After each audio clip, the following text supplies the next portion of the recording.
Environnement.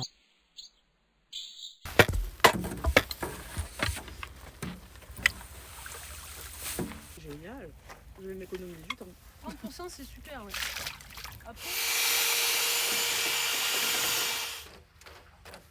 Oh là, c'est pas mal. Ok, donc je m'appelle Myriam Apil-Vélo. J'ai créé mon entreprise de la terre au mur.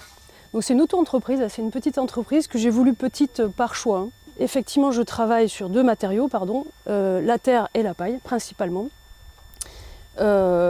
Isolation en paille, isolation terre-paille, les enduits à la terre, les enduits à l'intérieur, et puis la construction de poêles de masse type rocket stove en matériaux de récup et terre.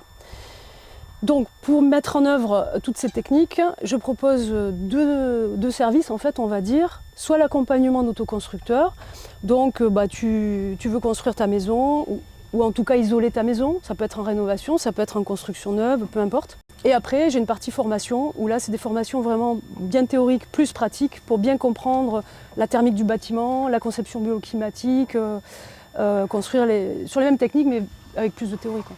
La passion elle est née un peu bizarrement.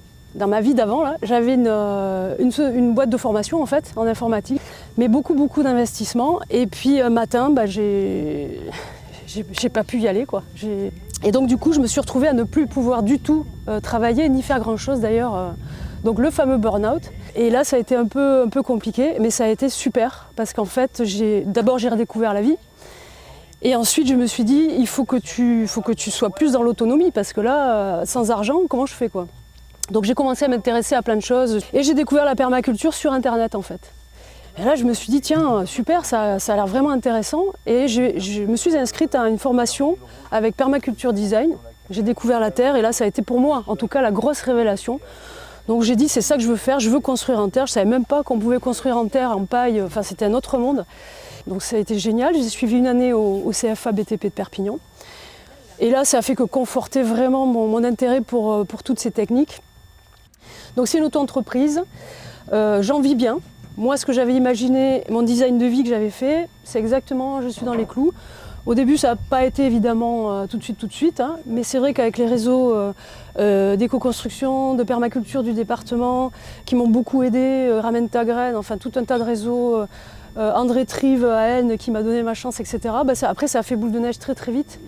L'intérêt des chantiers participatifs, c'est qu'on rencontre beaucoup de monde aussi, donc ça permet de se faire connaître. De toute façon, sur tous ces chantiers-là, même si on arrive à automatiser certaines choses et à calibrer, il y a le côté quand même humain qui est pour moi indispensable.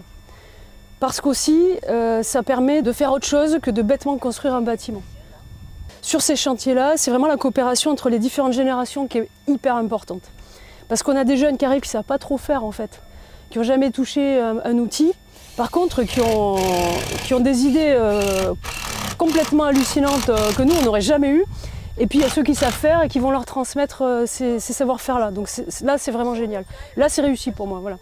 Là où je suis vraiment très impressionnée, c'est que ce soit dans les chantiers participatifs là, à travers lesquels j'accompagne les autoconstructeurs ou les formations que j'organise à Is-sur-Tête, là sur mon lieu école, c'est qu'en fait il y a énormément de jeunes. Et ça, moi je trouve ça génial qu'à leur âge, ils aient cette conscience écologique. Et eux, ils sont vraiment hyper concentrés là-dessus. Ils font pas de concessions. Ils savent ce qu'ils veulent, ils savent ce qu'ils veulent pas. Par contre, ils ne transigent pas. C'est tout écologique ou rien, quoi. Ils préfèrent rien faire que de faire les choses à moitié. Moi, je trouve ça super. Parce qu'ils ont vraiment une éthique. Et puis eux, c'est une éthique globale. C'est-à-dire, c'est pas que l'habitat. Ça va être l'alimentation, ça va être comment je cultive les choses. Voilà, et je trouve que ces jeunes-là, ils sont hyper dynamiques et c'est la majorité des gens que j'ai autour de moi. Ouais. Ce vers quoi je suis partie, c'est vraiment la réappropriation des gens sur l'autonomie dans la construction de leur maison. Une partie ou tout, on est d'accord, hein, mais et donc ça a super bien fonctionné parce que je pense que quand on va vers la transmission et vers l'humain, ça peut que coller. Après, c'est pas tout le monde qui a envie de faire ça. Mais globalement, les publics sont assez diversifiés, c'est ça qui est super. Beaucoup de jeunes, alors ça c'est génial parce que ça veut dire qu'enfin, ça bouge. Le fait d'allier l'humain, la terre et l'habitat, qui pour moi est un besoin primaire, comme l'alimentation d'ailleurs, ça permet quand même de créer une belle synergie et de sortir des beaux projets et des beaux habitats, quoi, vraiment accessibles à tous. C'est ça qui m'intéressait aussi. Et donc ça permet aussi à des gens, c'est ça qui m'intéresse le plus, qui pensent qu'ils n'ont pas de budget, qui pensent qu'ils ne pourront jamais avoir une belle maison, qu'ils ne pourront jamais avoir une maison déjà. En plus écologique, hein, écologique, comme je te disais tout à l'heure, c'est pour les bobos, hein, l'écologie, voilà. Bah non, là du coup ça me permet d'apporter à des gens qui ont zéro budget quasiment, l'autoconstruction de leur petite maison, et surtout ils la maîtrisent. S'il faut la réparer, ils savent la réparer.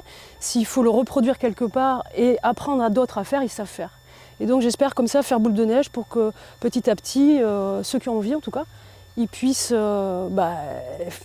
construire leur maison et être à l'aise dedans. Et surtout avoir des maisons salubres. Souvent quand on n'a pas le budget, on n'habite pas des beaux bâtiments, c'est pas parce qu'on n'a pas d'argent qu'on est obligé de vivre là-dedans. Voilà. Donc les faire détacher de la société de consommation, c'est un peu plus dur. Malgré tout, il ne faut pas la mettre de côté parce que ça nous permet aussi, la société de consommation, d'avoir les réseaux sociaux pour communiquer et diffuser toutes ces pratiques. Ça nous permet, le pétrole nous permet d'avoir quelqu'un qui va nous livrer la paille. S'il fallait la chercher en charrette, c'est beaucoup plus compliqué. Donc je pense qu'il ne faut pas la dénigrer. Par contre, il faut s'en servir. Voilà. L'éco-construction, c'est quand même pour moi un secteur vraiment porteur d'avenir, surtout avec les nouvelles réglementations thermiques qui vont arriver.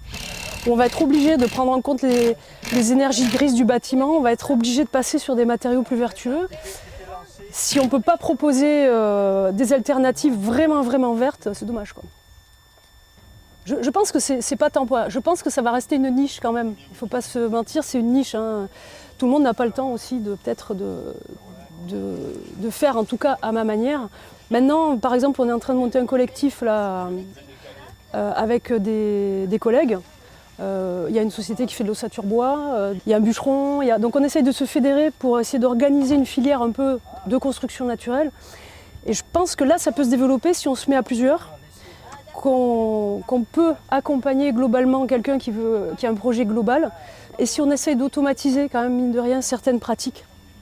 Par exemple, ce qu'on fait là, on pourrait très bien préparer des panneaux de terre-paille compressés tout prêts, les stocker, et puis on arrive là, hop, on les colle, et en 2 jours c'est fini. Donc je pense qu'il y a un futur, il y a un avenir qui est très prometteur si on arrive à, toujours pareil, réduire un petit peu les durées de mise en œuvre, parce que les gens, tous, ne peuvent pas passer autant de temps à faire ça, quoi.